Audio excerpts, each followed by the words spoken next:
Welcome to the Coast to Coast podcast, brought to you by Play Picks and the Lines. Coming to you from the West Coast, Josh Lander, joined as always by my guy on the East Coast, Nate Weitzer. We are going to be jumping into Wednesday night's NBA playoff slate, still in round one. Nate, have a couple 3 games actually to talk about on that slate tonight. As always, if you do need a FanDuel or DraftKings account, head to fdpicks.com or dkpicks.com. Find all those local listings in your area and make sure you are liked and subscribed to the video. We were able to get a winner on our gift card for Nikola Jokic's 51 points, rebounds, and assists combined in their W over the Blazers in Game 2. So we are going to offer up another gift card opportunity here in a minute. As mentioned, make sure you're liked and subscribed to be eligible for that. Nate, let's jump into those lines, though, beforehand for Wednesday night's playoff games.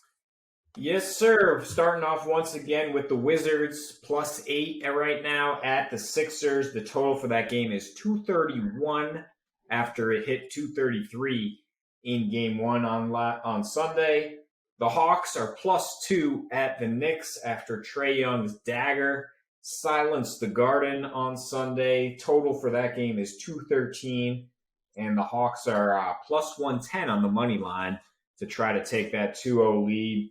And I wish I could have bet that Trae Young would become villain number 1 ahead of the series in New York. I would have put all my money on the entire city of New York hating that man before this series was over. It's already happened. Yes, he's probably going to cause a rule change with the way he throws himself into defenders. But we digress. One more game. The Grizzlies are +9 at the Jazz, who should almost certainly have Donovan Mitchell back tonight. He was notably angry that the training staff held him out at the last second of Game 1, and his team watched his team lose by 3 points. The total for that one is 218, and the Grizz are heavy underdogs, +320 on the money line. If I'm looking at an early bet there, that is the game I am targeting for sure. And it's not necessarily the Jazz to cover 9 points. I think that's a pretty huge spread for a playoff game, regardless of the mismatch. But what I'm looking at really is Donovan Mitchell increasing the tempo and the scoring of this game all around, just with his presence and obviously with his ability to score the ball. He has had tremendous success against the Grizzlies recently, 35 points in back-to-back nights when they played in late March, shot 60% from the field in those games. He's not going to have any trouble, I think, knocking off the rust. He was ready to go. He had been resting. He had been ramping up in their little mini training camp while the Grizzlies played their playing game. And I'm sure that he can come out firing, maybe start a little bit slow, but I like his props. I like him to get over 29.5 points. That's an alternate point spread you get off FanDuel for +175.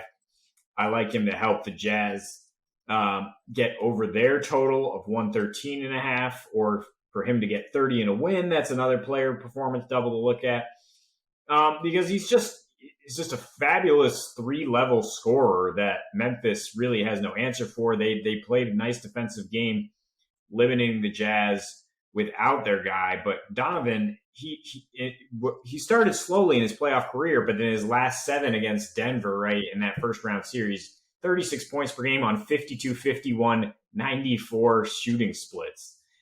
Just absurd efficiency. When he's in there, the Jazz average 117 versus 114 without him. Their offensive rating is 118.8, just fantastic. And Utah at home, just so reliable. But what I'm looking for from Memphis is a kind of a young team doesn't know better here. To say, oh, okay, Utah's like, they're going to come out strong. They're scoring more, so let's ramp up the pace. We're number 1 in fast break points. Like, let's go. Let's punch them right back. Ja Morant leading that charge. I don't know if that's going to net positive results in terms of winning, but I think it's good if you're going to bet the over at just 218. Because the Grizzlies are a great fast break team. They also give up the 4th most fast break points on the road. And they've been playing at the 8th fastest pace on the road since the All-Star break. They've gone over in 8 of their last 9 at Utah. And I think you can parlay just the Jazz to win with that over to get +150. I think that's maybe your best bet there with Donovan Mitchell coming back. Yeah, and I like the Mitchell props there. Basically, like you said, I mean, coming into last year, He put on a show, and honestly, the only reason that that team lost was he was out-dueled by Jamal Murray, who put on an even better show, and also had the likes of some more help. But yeah, that was a putrid offensive game, game one for the Jazz, and it really comes down to having a player like Mitchell who can break players down at the end of a shot clock and things like that. As you really see a difference in the defense, as we've already seen with a ton of unders. But I do like the addition of Mitchell coming back for at the very least the team total there on the Jazz. And I do want to go ahead and make Donovan Mitchell the subject of our gift card prop, Nate. So make sure you are liked and subscribed to the video and the page. And then jump in the comments. Let us know how many points you think Donovan Mitchell will score, as well as the number of threes he will hit. So looking for two numbers in the comments, how many points he will score and how many 3-pointers he will hit. Need to get both those numbers right in order to be eligible to win that gift card. But either way, Nate, we are expecting a big game from him, and I do think that'll open up the offense overall for the Jazz, as we said. Moving on to a game that we've already talked about a good deal in this show, which is that Knicks game. Really heartbreaking game one for Knicks fans, as Trae Young did put that dagger in at the end. Honestly, to give him his due, it was a really it was a really well defended shot at the beginning before he got past defenders. Really, obviously, the young man was under composure as he didn't decide to just pull some baloney and got all the way into the paint. But you know what? That is what he does against the Knicks, especially in the Garden. You look at his career numbers in Madison Square Garden. He's played there 5 times. He averages 23 points, 9 boards, and 9 assists rather, and 4 boards. But they are 1-4 in those games. And I'm looking for, the Knicks to bounce back after, what their game plan, in my opinion, at least on defense, was to allow Trae to get what he could, and then stop the rest of their supporting role. You look at Collins, Capella, Hunter, and Danilo Gallinari. The 4 of those players only combined for 33 points. So an awful game from them. Bogey, continues to be, the second scorer, and does his job well. He's a true professional. But really, in the game overall, I'm looking at the Knicks. They were 7-1 this season on 2 to 3 days rest. That's best in the league.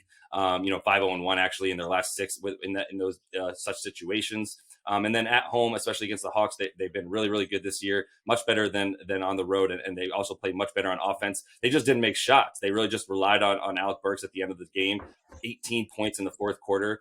So a couple of the props that I'm actually eyeing. I still don't know how Julius Randle is going to actually match up now that the Hawks have some of their bigs back, including DeAndre Hunter, that they can throw at Randle. I don't know that we're going to continue to see that dominating performance he had during the regular season, but I do like him to continue to get 10 rebounds, and I do think the Knicks are going to win this game. And so I am liking his 10 plus rebounds and a win for the Knicks on FanDuel. Gets you plus 265 on your money. I do think Trae's still going to continue to score his points. I'm going to take over 25 for him. I'm going to take over 17.5 for Rose. As I mentioned, those Burks points in the fourth quarter, those were some points that Rose really gets. He always ends the game for them in the last 6 to 7 minutes, and was unable to score and put up 4 points in the fourth quarter, all coming at the beginning. So I think that there will be a lot more points coming from him, and Bojan as well will over 17.5 points on FanDuel. That also gets you minus 106. And very lastly, if you're paying attention, the New York Knicks team total 107.5. They had 105. There's no way they get under 107 with Julius Randle. There's no way he goes 6 for 23 again. And I think that we're going to see a lot better offense from them. Yeah, that would be my favorite prop, is just take the Knicks to score against a Hawks team that bottomed out in defensive rating on the road down the stretch. Yes, they had something to prove in game one. Trae Young feeling all that disrespect. And the easiest game to lose is game 2 on the road after you've stolen game 1, right? So the Knicks have everything to play for. The Hawks kind of playing with house money. Randle clearly nervous in game 1 as the man in front of that highly paying Madison Square Garden crowd. But I think he gets back to basics tonight. I'm sure him and Tips will work out how to continue to eviscerate that Hawks defense that had no answers for him in the regular season. So, yeah, like the Knicks to bounce back. The final game we're going to talk about, Sixers and Wizards. And the Wizards, they did what they do, right? They managed to cover again, but not win. Just Westbrook, which they've done in 11 of the last 12 against winning teams on the road, is they've lost. But they've covered in 6 straight in that situation. And that's what I'm leaning towards betting again tonight. I just don't think the Sixers blow them out again. I mean, they can't stop Bradley Beal at all. The Wizards having some really productive players off the bench. Daniel Gafford was plus 14. Their 4 bench guys shot 17 for 29, good for 58%. The team shot 55% from the field. That's not a good look for a Sixers team that's supposed to hang their hat on defense, right? But, I mean, Philly just able to come back by dominating, as they do, with Embiid down low, getting to the line, outshooting them 33-15 at the line. All these things spelling very good things for the over. But with it this high in a playoff game, I don't think I'm really going to lean towards that. What I would be interested in, though, maybe if you want to take the Wizards to cover 8, that you should take that over as well and get about plus 300. Just with the logic that the Wizards are going to say, we can't stop Embiid, who was in foul trouble last game and still got 30.